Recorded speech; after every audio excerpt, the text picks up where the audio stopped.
All right, welcome back to the Humans of Grappling, where we explore the intersection of grappling and everything else in life. We talk about grappling in everyday life and everyday life, applying everyday life to grappling. We're here today with Jiu-Jitsu black belts Cesar Clavijo and Ryan Scialoia. Both of them are my close friends, and we chat in this Jiu-Jitsu related group chat, and we shoot the shit a lot. So it's great to have you guys on the podcast. Thanks for having me. Sweet. Yeah, so Ryan's a returning friend of the show. Been on a handful of times.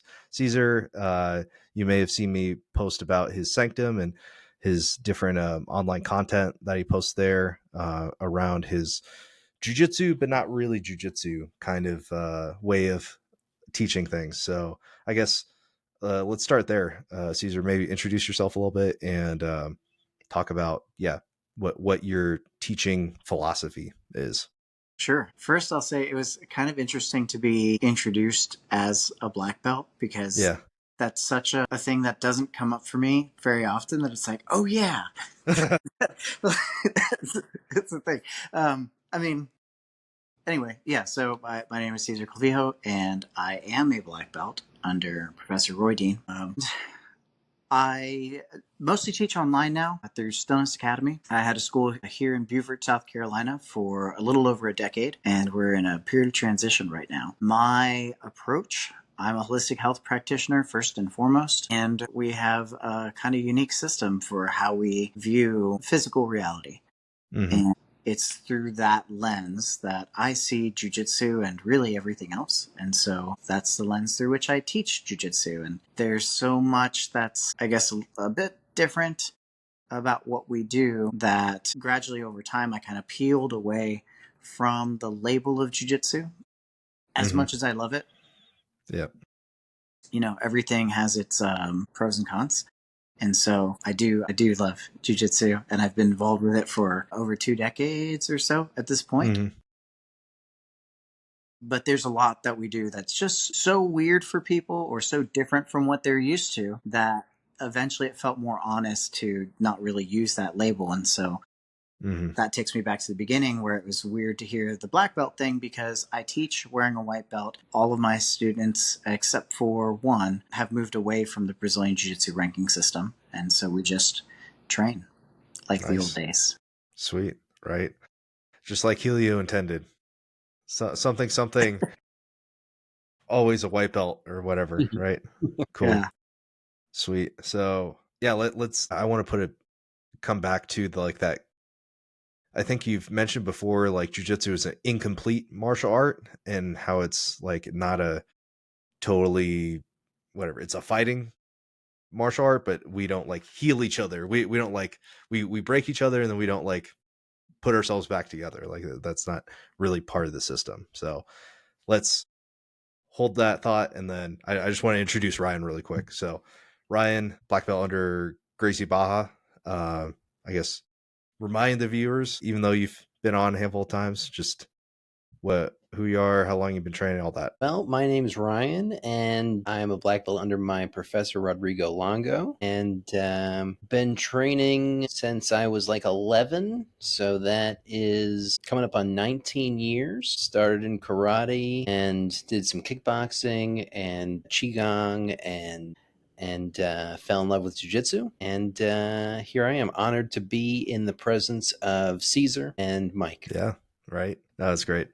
Cool. So I guess usually this is more, the podcast is more around like normies, I guess, who like do jiu-jitsu as like a hobby and then have like another profession or whatever. But you guys are all in on, I guess, how like jiu-jitsu and related things. So I guess how has jiu-jitsu impacted your life, and what made you guys make the decision to pursue it full time? Ryan? Either one. I guess one way of looking at it would be that it could be a lens that you look through. Mm-hmm. You can see the world through jiu-jitsu eyes. I mean, I think the way that I interact with people has a lot to do with jiu-jitsu. I think that we are usually not able to set up boundaries that we are not able to enforce. Having the jiu-jitsu in my back pocket just gives me a lot of confidence as I walk through my everyday life, and it allows me to be kind to others. And, I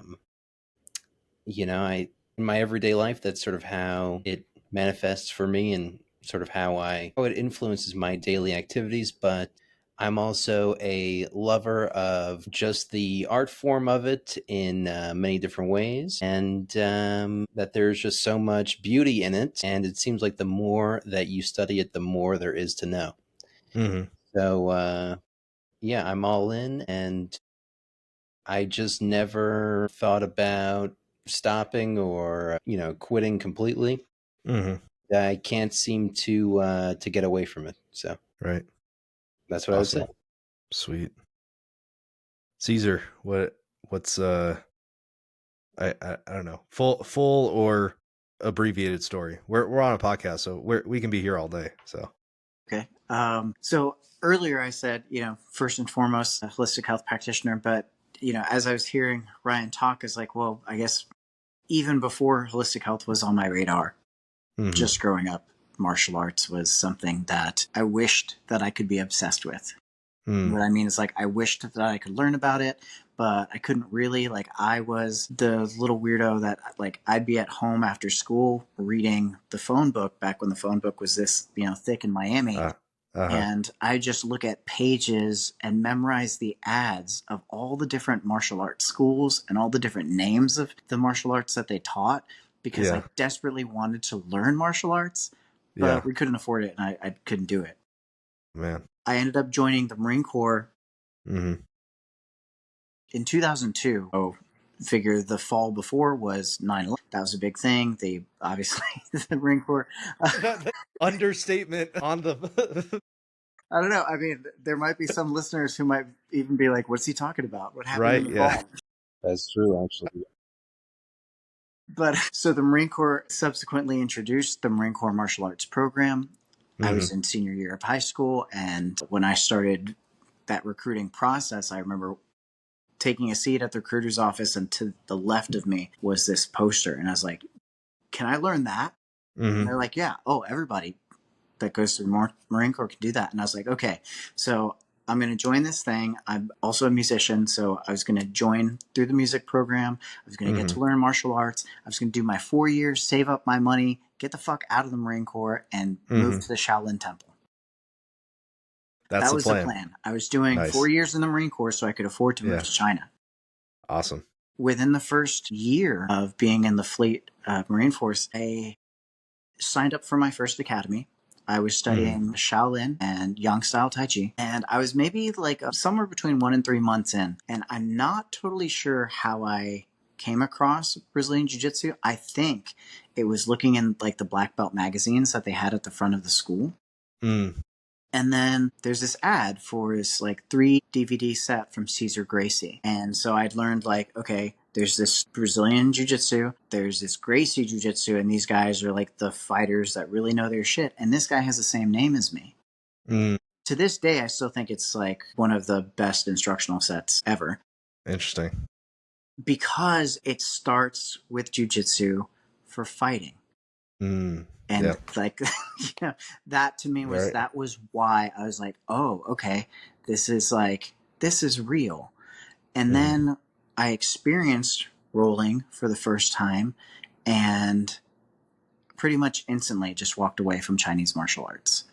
I was like, like when you feel it, like, I felt the power and the fun of jiu-jitsu. And I was like, forget the rest. So this whole thing about like, I'm going to steer my life towards going to China instantly, like, fuck that. It just went out the jiu-jitsu, window. And I was obsessed, and to an extent still am all these years later.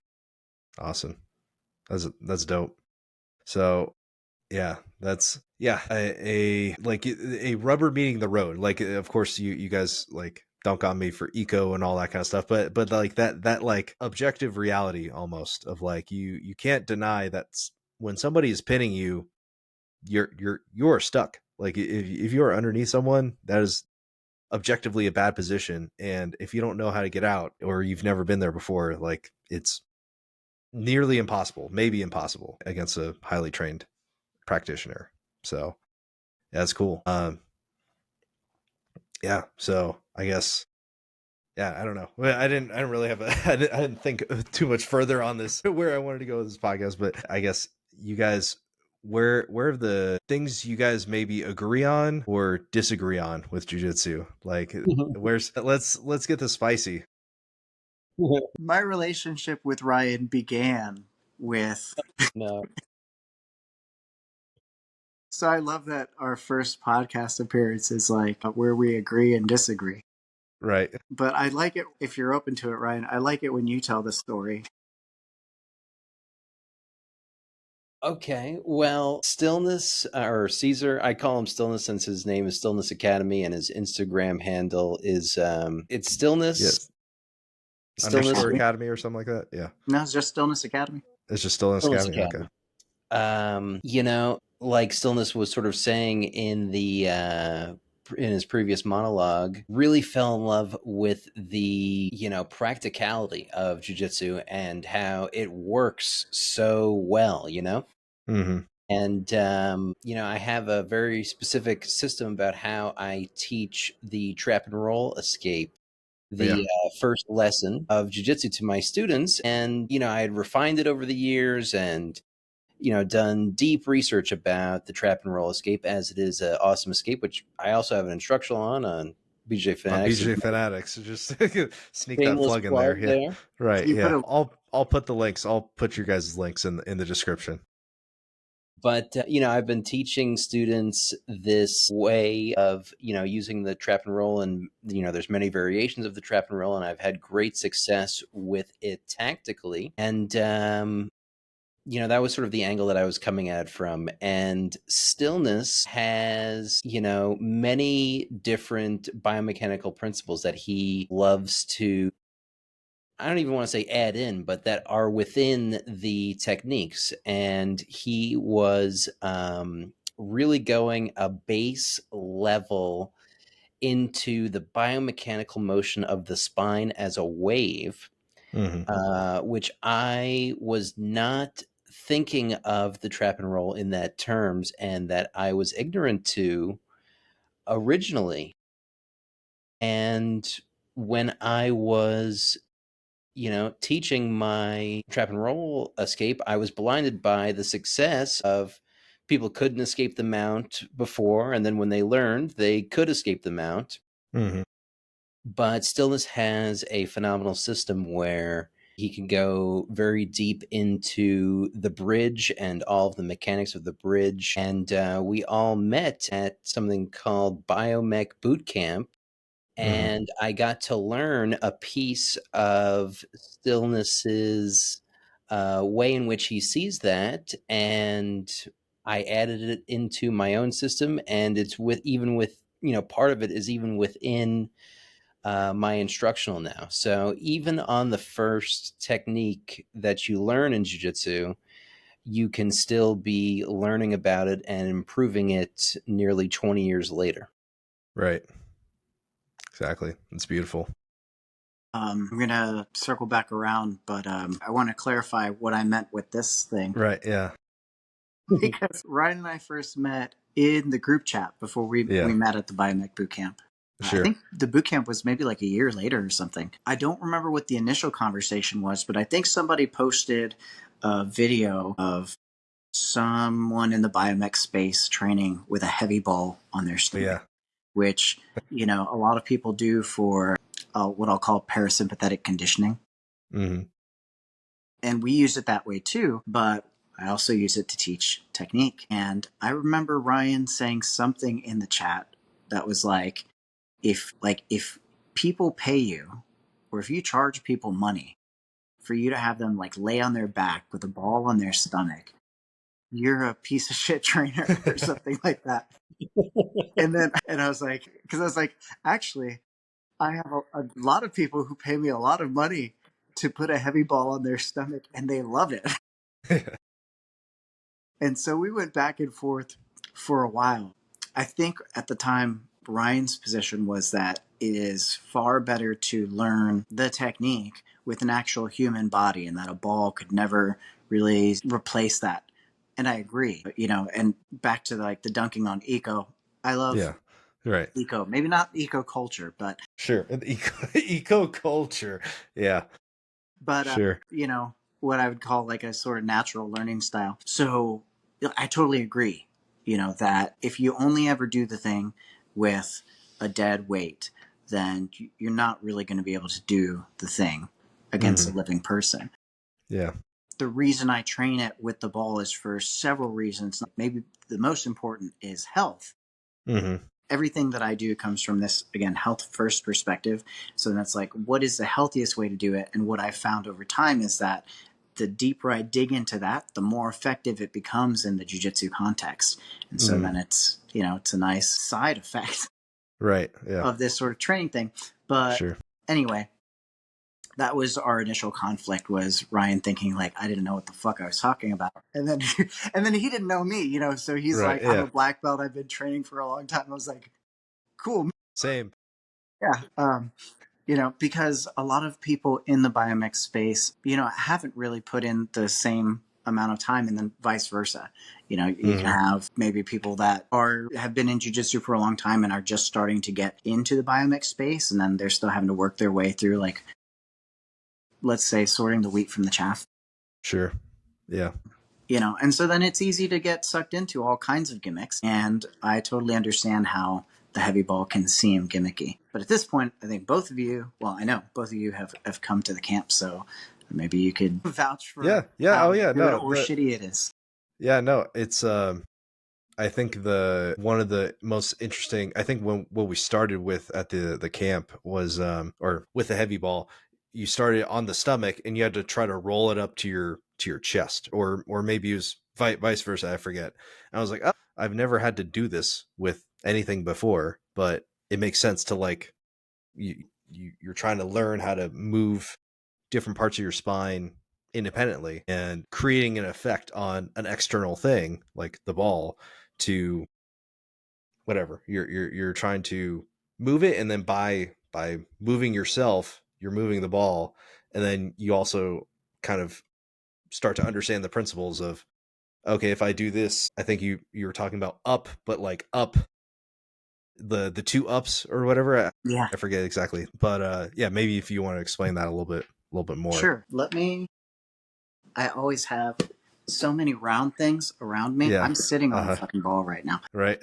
My house is full of balls. So right. I'll just take this light one and give myself some space. Right. Platform.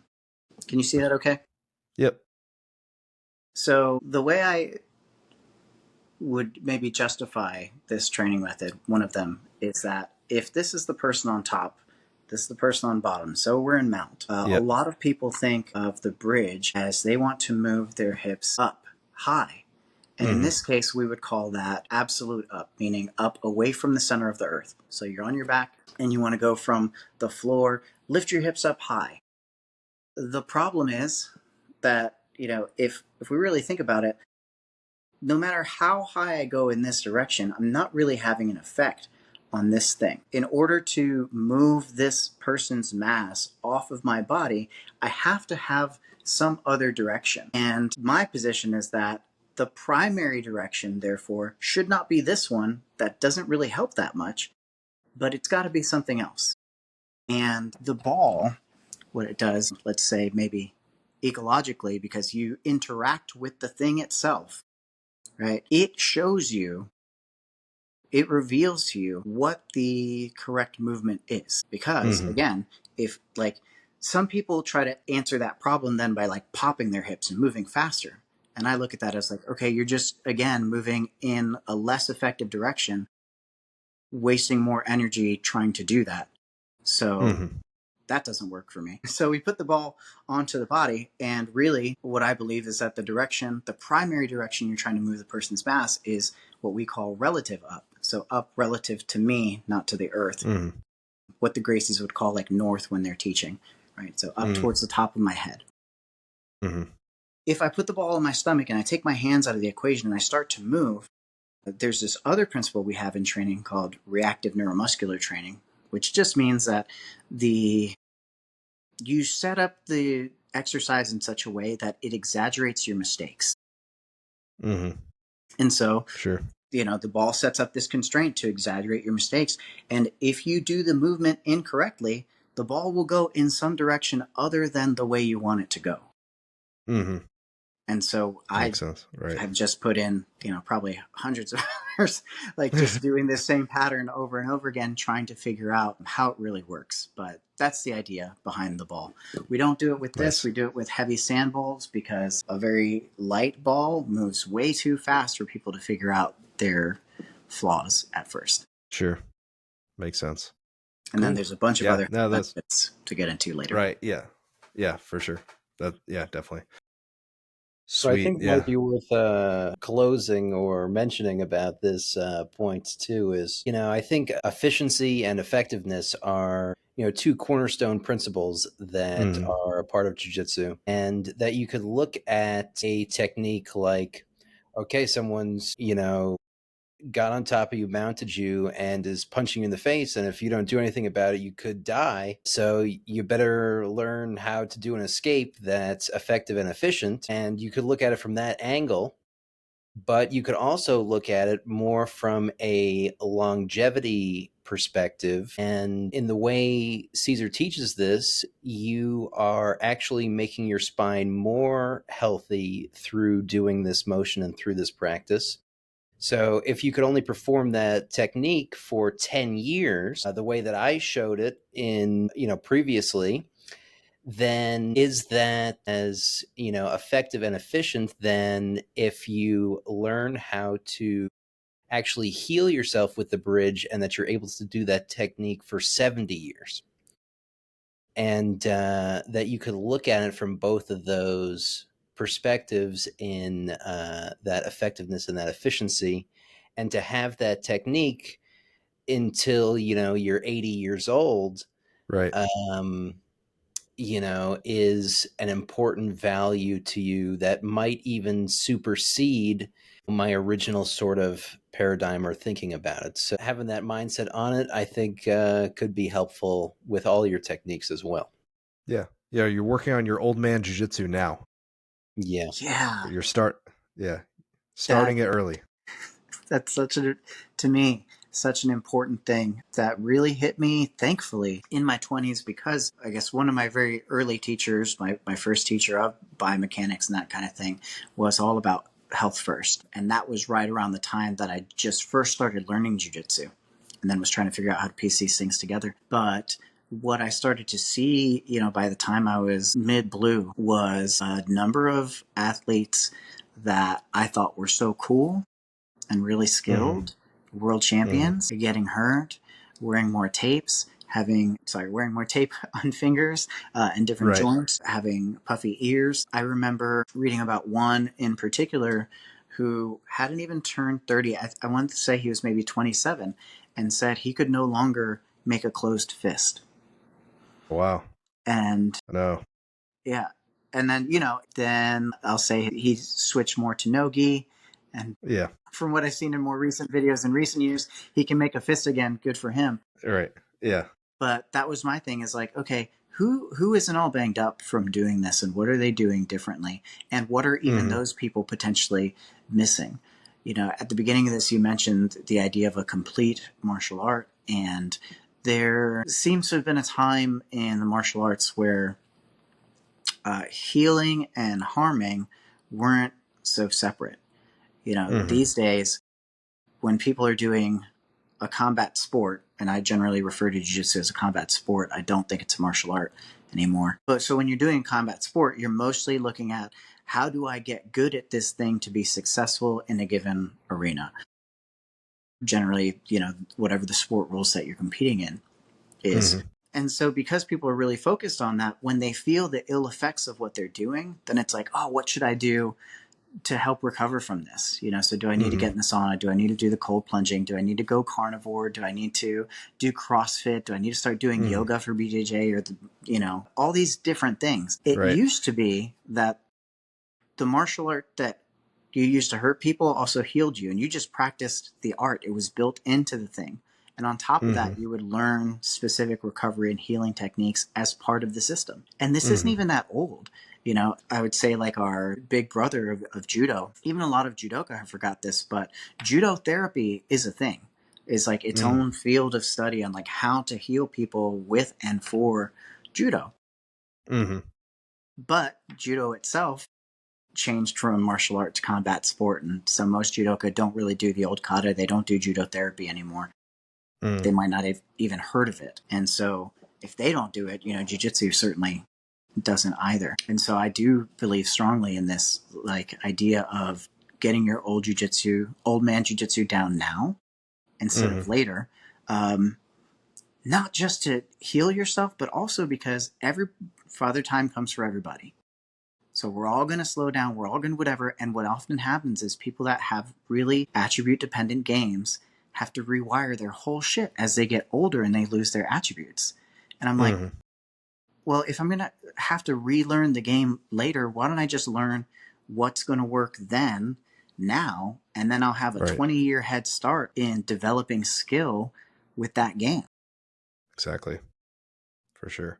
Yeah, that's kind of my idea of like where I'm coming from. I don't do any flying shit or flashy moves or anything like that. Like I do some like heel hooks and like that. That's not flashy or whatever. It's not really attribute based even. It's just like, hey, I think everybody can more or less do the game that I play, and that's because I want to stay in the game for forever. Like I want to stay in the game as long as I can, and I believe like the skill is like it's like a long tail type of thing. It's like I feel like your skill goes up at a faster rate the longer you do it.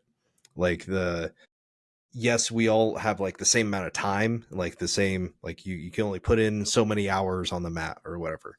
But your rate of learning, like you're like you have with the ball, the med ball, you've put in hundreds of hours or whatever with that, but like you're learning way more information from it as somebody who's 20 years in versus a day one white belt. And I feel like the real skill is the name of the game is to stay in the game. So like the longer you're in, the more your knowledge and your skill compounds over time.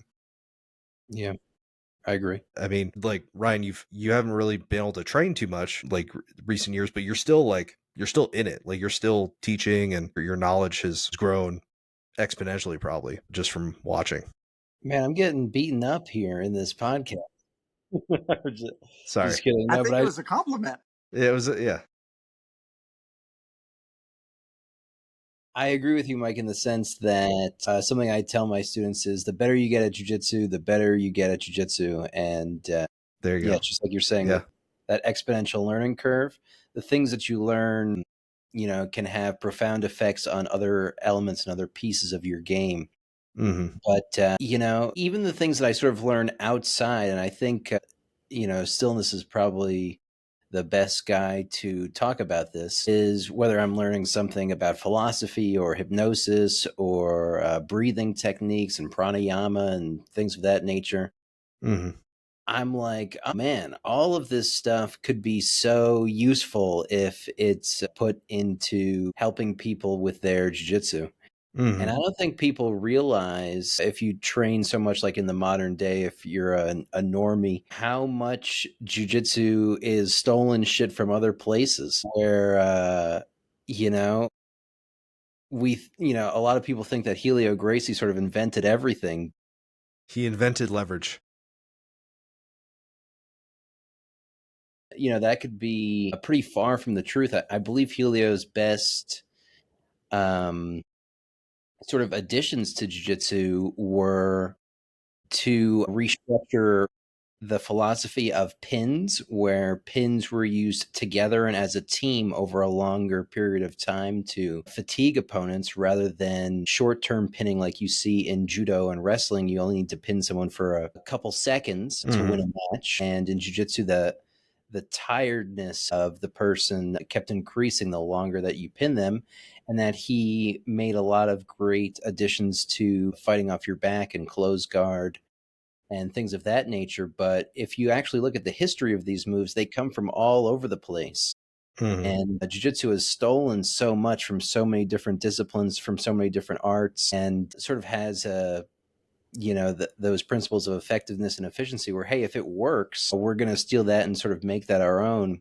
And in a way, I think what's so genius about Cesar and his academy is that he has taken so many different things from so many different modalities and sort of brought it back into jiu-jitsu, and sort of repieced together this art form that we know and love. Yeah. He's he's making a complete martial art out of jiu-jitsu. I think that's I don't know, a good thing, a capital good thing, and teaching us about it, what he's learned along the way. So yeah, but not to I don't know, overlook your own accomplishments there, Ryan. You casually dropped like hypnotherapy. Like where that's been a somewhat recent development. Like tell us a little bit more about that. I have been doing a lot of studying about hypnosis, and I have gone full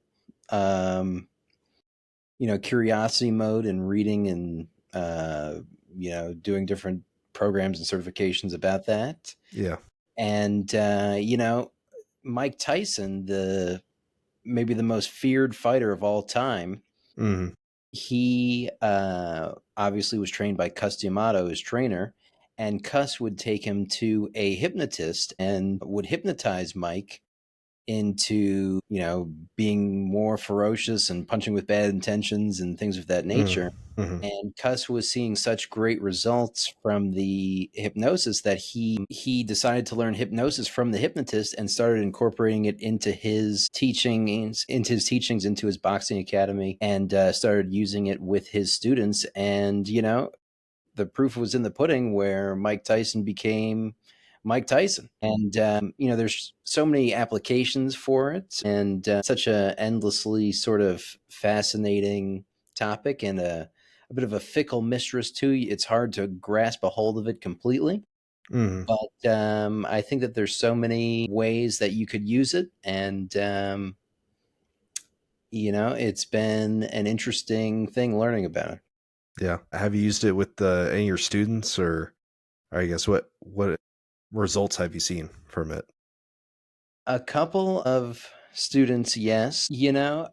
I almost felt a little bit strange about using it with the students, because I'm very aware of my relationships with them, of like, they learn jiu-jitsu from me, and I don't want to, like, not that I would ever take advantage of it, but that I don't want to The mess them up. perception of impropriety or anything like that. Yeah. Right. And especially when I was first starting to learn it, it's amazing how powerful it is. But as I learned more and more, I became less and less fearful of it, and really discovered sort of the nuance of it. But one of my students, he was laying here on this bed. I don't know if I should even tell this story, but I mean, it kind of freaked me out, where I did the hypnosis with him. I did something called the rewind technique, where you take him, you do a hypnotic induction, you bring him to like a cabin in the woods, and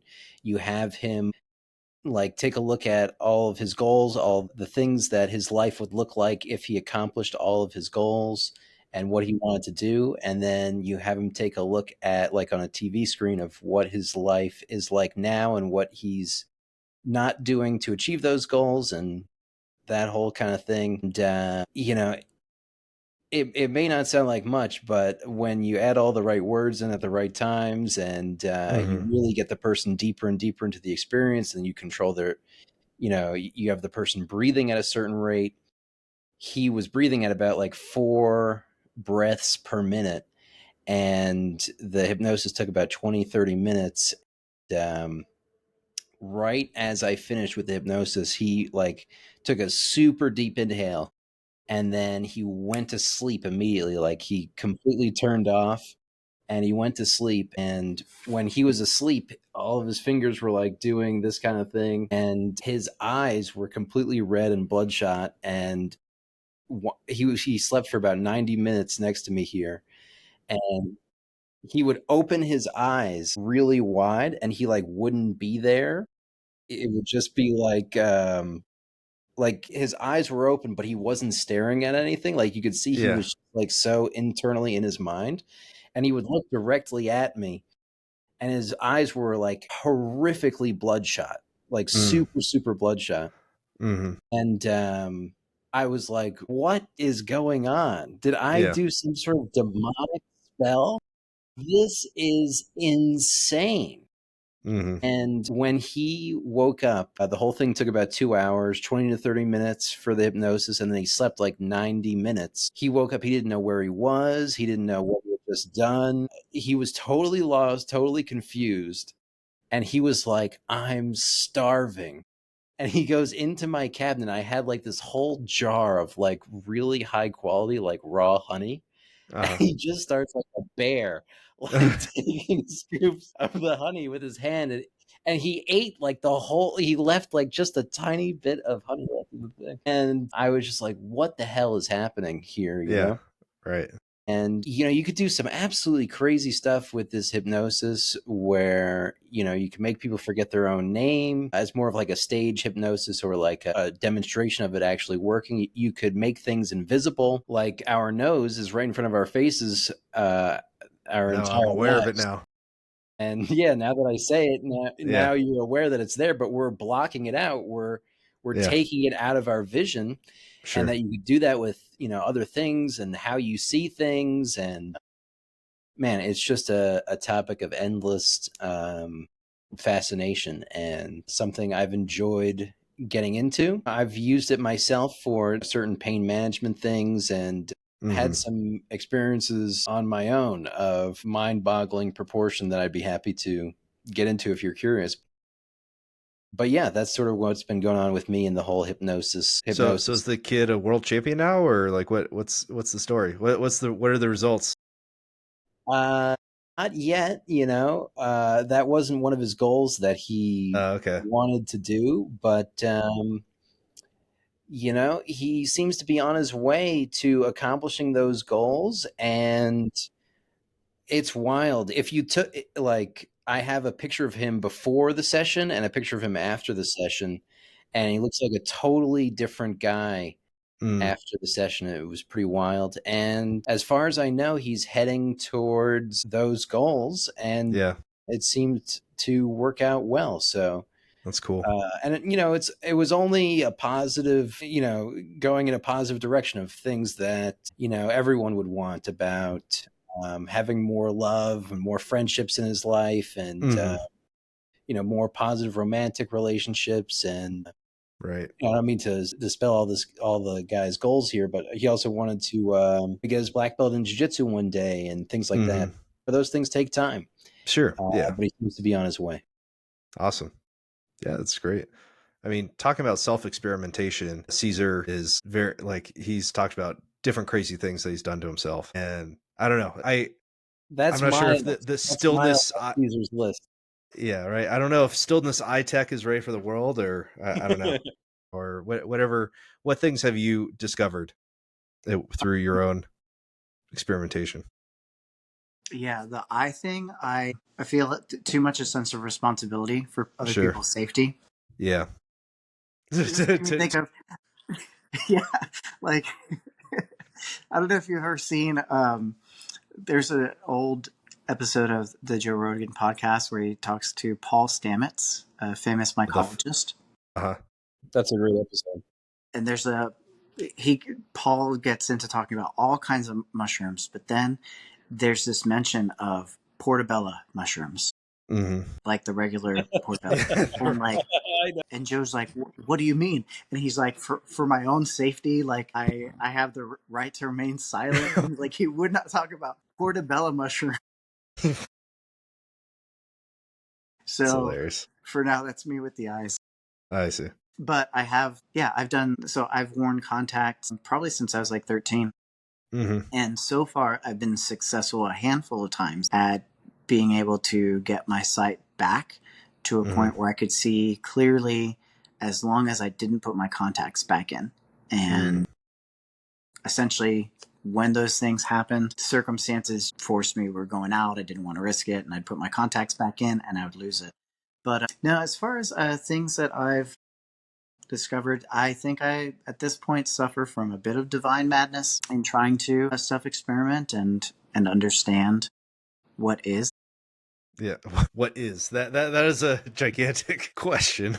Well, that's why it drives you nuts. That's right.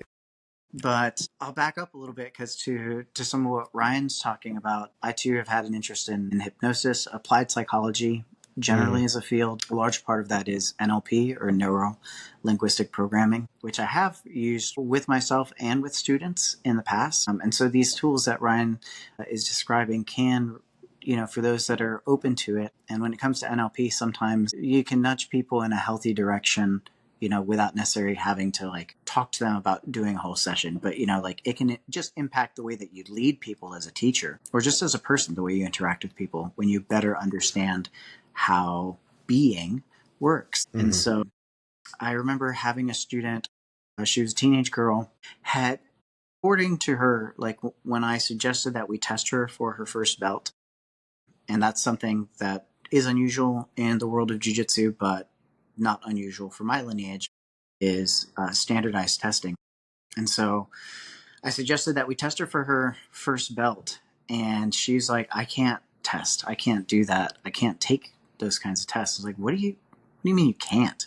Right. And she's like, that she had been diagnosed essentially with a condition that prevented her from being able to, and to me, it sounded like some severe sort of test-taking anxiety. Sure. But she had it set in her mind that not only could she not do that, but that it had clinically been confirmed that she should not do that kind of thing. Right. And essentially, we used hypnosis and neurolinguistic programming to get her through that, to get her prepared for her test. We would use it in our private lessons in preparation for the exam, and then she passed and did great. I've used it to help students and family with like getting over nightmares. And interesting. Essentially, like with what Ryan was talking about, right? You can take a person into the theater of their imagination and have them experience things that have happened, re-experience them, rewrite them even. And then you can do the same thing for your present and your future. And so you can use that on dreams as well and rewrite the dream that you had so that you actually had a good dream. And it's a little bit more complicated, than I'm making it sound, but you can get to a point where you do that. And then these things that were real problems, when I say like helping people with nightmares, it's because like they couldn't sleep anymore because of what they were experiencing, and that can really right. That could screw you up. Yeah. So right. So these things are really helpful. And on a kind of jiu-jitsu bent for that sort of thing, I'm reminded of many years ago, there was this, I wish there was a correlate for the term vaporware for books. Oh, okay. Lloyd Irvin, very famous in the jiu-jitsu world, for many years had promoted that he was working on and always just around the corner was about to release the BJJ Blueprint, which was going to be like this Bible of explaining how he got to his black belt in 3.5 years, blah, blah, blah. It never came to be. But, interesting. But leading up to it, he created the, I think it was the BJJ game plan. And I got that and studied it. And really what it was some pretty good sports psychology applied to jiu-jitsu, which, if you were somebody that had studied sports psychology, I'm sure most of it would have just been the white belt shit or something. Right.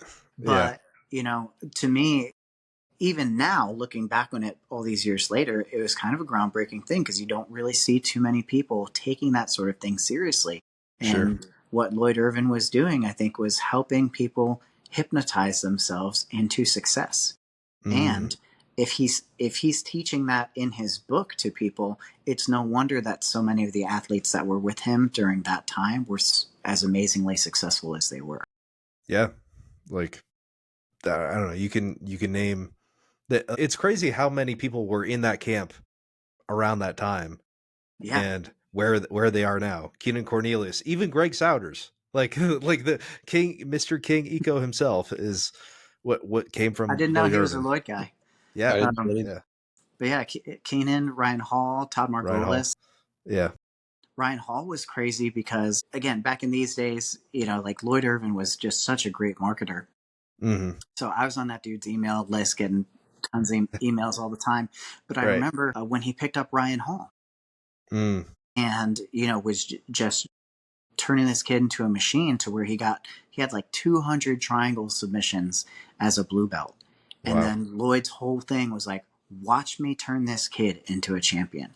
And so those would be the emails. Like, look what Ryan's doing now as he moved from blue to purple. And it really was incredible. And so for all the shortcomings that might lead us to hesitate to mention the man, Lloyd Irvin, it certainly seemed like he knew how to produce winners. Mm-hmm. Yeah. It's a weird, like, how do you separate the art from the artist type of thing of like, like that's I don't know. It's always weird to like, for me, like, how is this guy still in business? Or how, like, how has he SEO'd himself to like to downplay all of the controversy, or even like fight sports, or I don't know, any other like team marred by controversy or allegations or proven whatever the issues. So like, how do we, like, they did stuff in jiu-jitsu and they were good at jiu-jitsu, but unfortunately they weren't good people for varying degrees of whatever critical parts of their life. So yeah there's that saying, time heals all wounds. And I think in a way, like, for better or worse, time has this effect of like wiping the marks in the sand away. Right. So eventually, like, just like the regular media cycle, there's always so much going on that, like, there's so many catastrophes to pay attention to that it's easy to forget that, not that long ago, I don't even know if it's still happening, but that California was on fire. Right now it's my state. South Carolina is on fire. But there's so much for people to keep up with, and like the jiu-jitsu world is full of gross, toxic drama all the time. Right. And so I think after enough years, it's easier for people to just kind of forget what happened. Especially when you have someone like Lloyd, like you said, the SEO thing. I don't know if you were alluding to the fact that like he was literally buying domains that lined up with the bad things people would search about him. And then he would build up a sales page out of it. No fucking way. I didn't know. I just figured he is a marketer. He would do something to turn that around for himself. Dude's fucking brilliant. I want to say one of them, I could be wrong, but I think it was like LloydIrvinRape.com. But if you went to it, you were going to like get excited to learn about like women's self-defense or something like that, No, man. Damn. How, and like, what in white belts, like there's always like jiu-jitsu's growing, so people don't have that context of what happened, or you get caught up in the cult of personality, and it's like, oh yeah, no worries, man. Like you see Lloyd, like you go meet Lloyd, and he does his sales pitch to you, and you're like, oh man, this is a charming motherfucker, and like I'm willing to pay whatever amount of money to learn jiu-jitsu from this guy. So just one more thing on this area. Another reason why I think the stuff Ryan was talking about is so important is because when even if you go out and get like a base level, white belt level understanding of hypnosis or neurolinguistic programming or psychology, whatever, it gives you a better understanding for the way that others might try to manipulate you. Sure. In my school, we haven't really talked about this, but the way I tend to describe my school is sort of like in high school, where you will learn science and math, but that doesn't necessarily mean that you go to a science school, right? So you'll learn jiu-jitsu at my school, but it's not a jiu-jitsu school. And so I bring that up because, especially with my teens, there are these phases we'll go through, and they get trained in neurolinguistic programming, and they start learning things like this so that they can see maybe into the matrix a little bit and better understand, like, hey, here's how advertising gets you. Here's how politics gets you. Here's how people use words to manipulate you, so that they can see that and have more autonomy in their own lives. But, if you're a jiu-jitsu student and you have like a really charismatic instructor, they may be naturally that way, but they might have studied some shit. Right. It's like knowledge is a kind of power if you learn to apply it. Right. And so I think it's Definitely. worth learning a little bit about these fields. For sure. Cool. Yeah, I couldn't agree more with you, Stillness. And I think, too, Mike, you've been getting into teaching recently, right? You just had 1 year of teaching the morning classes. Thank you. Yes, I'm just holding my computer, but I'll give you some applause. You guys are, you guys are the old pros of, But you remember your first year. It's so important, though, when you have students that look up to you and when you have students that really have entrusted in you, that you don't manipulate and take advantage of that relationship. And that's something that I don't think is talked about enough. It's not taught. Like, it's not, I didn't get an instructor's manual or anything like that, but it's just kind of it's an expectation of, like, it's a community thing that we kind of have to self-police ourselves around this. Yes, and your own ego could even creep back in so many different ways. Mm-hmm. If you have a student that's getting good and they're close to beating you, do you really want to show them the thing that will have them beat you, Yeah. There's a constant struggle of keeping your ego in check. Mm-hmm. And just to really be thoughtful about how you present things and approach things. And, you're dealing with people, and it's a very sensitive thing that people come to you for. A lot of people have been affected by violence, and a lot of people need the art for their jobs, if they're police officers, or, so many women have come in that, have been affected by violence in so many number of ways. Yeah. And that it's important to approach that with love and care. Sure. And I think, going to Cesar's Academy, it was so clear that was something that is not only a part of his academy, but a part of who he is. And one of the reasons why I got so much love for this guy, even though originally we might have been butting heads a little bit, Yeah, for sure. Yeah. And that's weird. I don't know. People text me pictures of their skin infections, and I'm like, I'm not a doctor. Like, yeah, I like, go to the fucking doctor. I can't do anything for you. Like, yes, if you're sending me a picture, it's probably not good. Like, don't fucking train. Like, if it's even a question, like, yeah, stay off the mats and go see a fucking doctor. So I don't know. I've never seen more skin infection pictures. Nobody told me about this part of the job. Right. Yeah. If you're sending me a picture, it's probably not good is a hilarious line. Yeah. Yeah. But yeah, it is. It's wild how many fields in our country are very tightly regulated and how martial arts just is not at all. Right. And in a way, I love that. And I think that's how, I want to be clear, I think that's how it should be. Yeah. And at the same time, there's so many people that, like you said, we're not getting instructor's manuals most of the time. Yeah. For how to do this job. So if you've got a good ethical center to begin with, then you can kind of take that with you. But there's so many situations, like you said, you didn't know you'd be faced with. And I think there are lots of other situations, non-medical ones, sometimes romantic ones, that a person may not have anticipated when they first get into coaching, that they don't necessarily have the tools to deal with, or they're just, winging it. Sure. Trying to figure out for themselves, like, is it okay for me to sleep with this student or not? Or, like, it's not. Right. Like, definitely, like, but for a 20-year-old, that's a question. But for somebody who's, like, has any amount of, like, you would think foresight. Yeah. Right. You would think, but if you look at the profession, right. Yeah. It's not that clear to everybody. And I think, sure. One of the things that I've been really grateful for in this last year, I'm always trying to learn more and expand my skills as a practitioner. So I'm back in school and I've been going through a massage therapy program, and ethics are a huge part of the training there. And there are so many things there that it's almost like ethics really, like, how much is there to learn? But there's a lot, especially when you are in a position of power over someone else. And as jiu-jitsu instructors, we certainly are. Sure.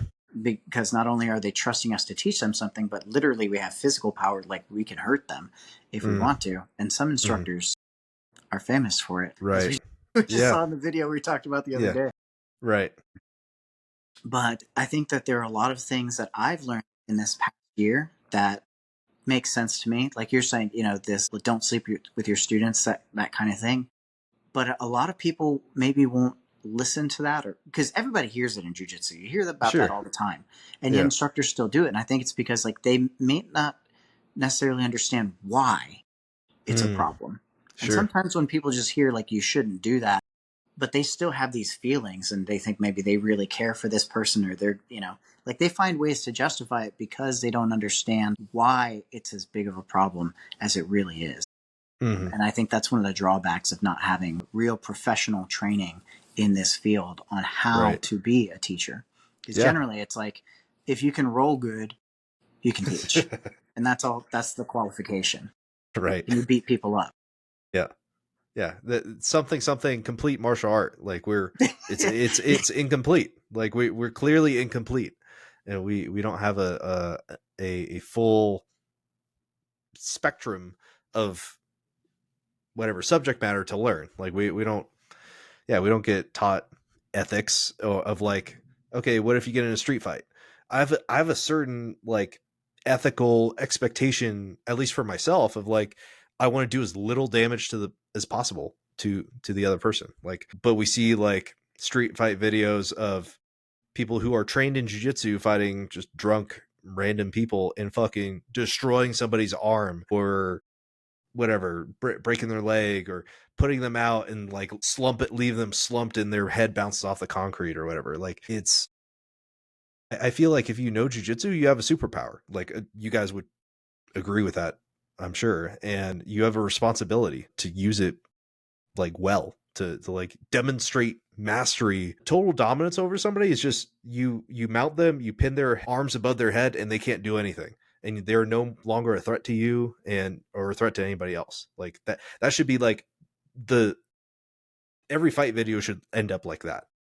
But we we see like crazy, like brawls that demonstrate less than mature control over situations. On some levels, I feel like that's the legacy that this art descends from. And in part, what made it so effective was that it came from a family of like brawlers that, there's that, I forgot the name of the guy who it was against, but that famous fight where the dude showed up at Hickson's and they, lock him in essentially. And my understanding was that Hickson ends up telling the guy like right beforehand, it's like, if we fight for money, I'll stop when you give up. But if we fight for honor, I'll stop when I'm done. And right. And he, like all that's been released ever since is the photos of the guy coming out of there and his face just being wrecked. Right. And I think in contrast to the perspective that you were just talking about, right? Like, dude, the little harm, because it's like, what is honor? Like, this guy kind of insulted you, something that you can walk off, but like, you're just going to beat the shit out of him. And that's just different time, different culture, but that is the culture that led to this thing taking the world by storm. Sure. And I think there's still a lot of remnants of that in a lot of schools. Right. Yeah. Yeah, it makes sense. And look at Hickson now, a lifetime of that being in that culture and being the champion of his family and 300 fight win streak or whatever. But now he can like barely talk and barely walk or whatever. Right. Like he's having some real health issues for not having a complete like perspective or complete system to heal himself with, or to even just take care of himself.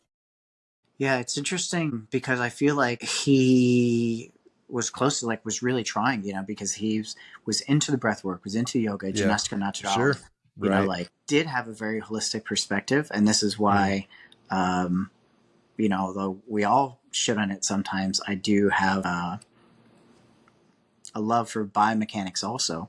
Because even in Elio's system, right, one of his standards was that you had to use natural body movements.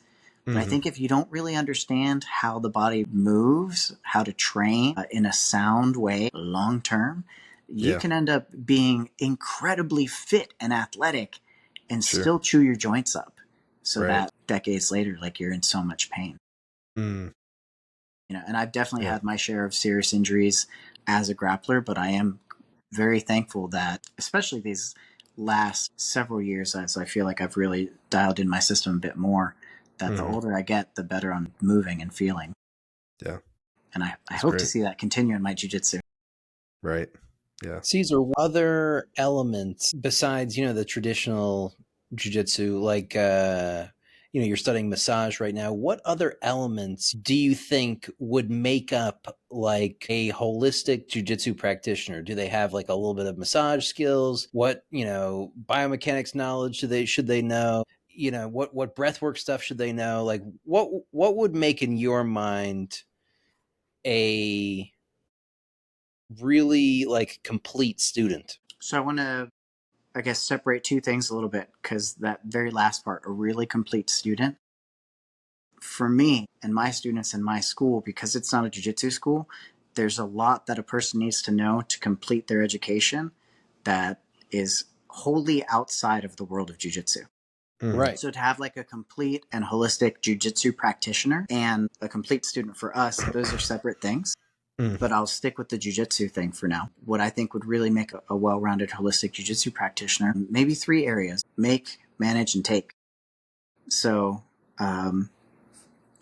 skills to, well, actually work backwards. The simplest one, to take, right? Skills to take life, right? If you want to be a well-rounded jiu-jitsu practitioner, you got to have the fundamental skills that every jiu-jitsu practitioner expects of a good jiu-jitsu guy. Is you got to be able to fuck people up. And I think that before that, you've got to be able to keep yourself safe, right? A lot of times I'll ask my students, like, what our first priority is, or like what's step one in every move, because different schools of jiu-jitsu look at that differently, like defend the submission or whatever, escape the position. And at least for us in our style of jiu-jitsu, like step one is always don't get hit. And then we work from there. Right. But whatever your flavor of jiu-jitsu is, right, you've got to be dangerous and hard to hurt. Okay. 2, manage. So skills to manage life. There's this saying, like, you don't want to be a black belt on the mat and a white belt in life. So this gets into like understanding ethics, understanding your own goals and how to chart a course towards your own success, and actually being able to live a life that you're satisfied with and proud of, how to manage your own body and home and those kinds of things. And then make life. So yeah, that would be the healing skills. So uh-oh. Did I lose you? Can you hear me? I can hear you. Okay. It said reconnecting for a second. Okay. So skills to make life, or to cultivate life. So yeah, that would be the healing skills. I definitely think that any martial artist should have some like base level of healing ability, the ability to like do self-care with their hands and care for others. The stances that you use in massage therapy, it's martial arts stances. It's horse stance and bow stance. And even though we don't really train those in jiu-jitsu, you're still essentially doing them. Open guard is kind of like a supine horse stance. And like when we're trying to set up a good base in standing, that's essentially like a narrow bow stance for us. Did I get you?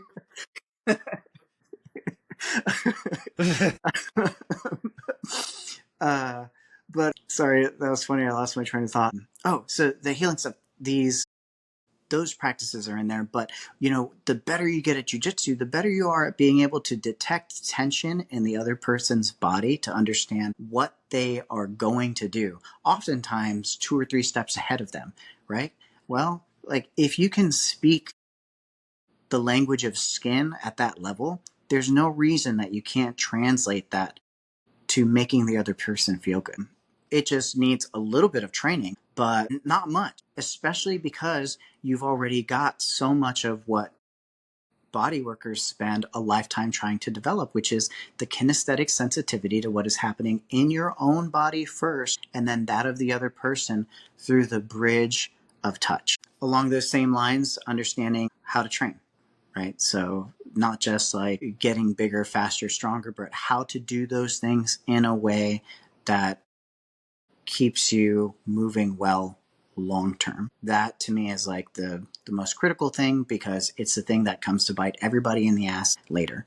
You know, like maybe you're 50 or 60 years old and you had really big muscles in your 40s or even 50s and 60s, but you Right. don't feel good.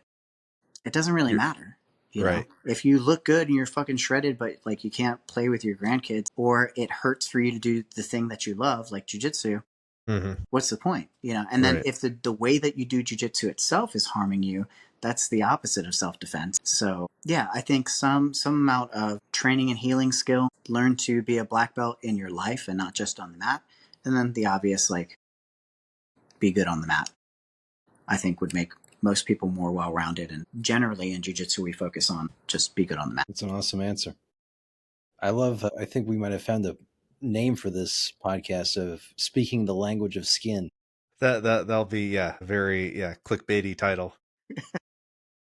You can really feel though if you're watching and I don't know, you're a white belt and you don't know what he's sort of saying about that is when you put someone in a position and all the escapes to the position, they could only go one way or the other way. You can feel just through the kinesthetic touch about which option they're going to choose. And it could feel like for them that you could almost predict their movements before they happen. But it's really just an understanding of the position and a sensitivity to that kinesthetic touch. And that's beautiful how you related that to, using your hands to heal as well as having the ability to use your hands to hurt. Right. Awesome. Yeah. You Awesome. know, sometimes you can get that sensation right from the get-go, from the Sure. handshake or the slap bump. Yeah. I remember a tournament one time where I shook the guy's hands. It was the absolute division. He was a lot bigger than me, but I could feel it when I shook his hand. I was like, "Oh shit, I'm gonna get fucked up." He broke my arm. Shit. Yeah. Right. He felt bad, and it wasn't on purpose, but still, like I was I was dominated the whole match. Like sometimes you can just, and sometimes you slap bump, and you can tell that that person's going to be very jerky and spazzy in their movements, or the opposite. And yeah, all of this is just an extension of that, because touch, in some ways, is our first language. You get it in the womb, right, before you've developed ears. Damn, fucking mind blown. Like Cesar just dropping bombs here. I'm still picking up pieces of my brain thinking about how supine open guard is horse stance. I mean, it is. I've got some graphics I'll send you that I worked on a few years ago. Please do. Yeah. That's awesome. Yeah, like it's such a extension of self. Like you like Cesar talks about, this is just Cesar love fest, like just whatever. This is what this turned into is your capital S self is like, you talk about that as like your whole unit, your body, mind, however you want to call it, and how you carry yourself throughout your life, and like how like that your physical touch is an extension of your what's going on between your ears, that type of thing. So that's I've learned a ton from being Cesar's Stillness Sanctum, plug for his private community, which is excellent. And Ryan Scialoia, look him up on BJJ Fanatics. He's got instructionals. He's has some health issues and has a GoFundMe page, which I'll link in the show notes as well. But yeah, thank you guys so much for jumping on. This has been a blast. And yeah, sorry to wrap it up, but like all good things have to end at some point. We'll do it again.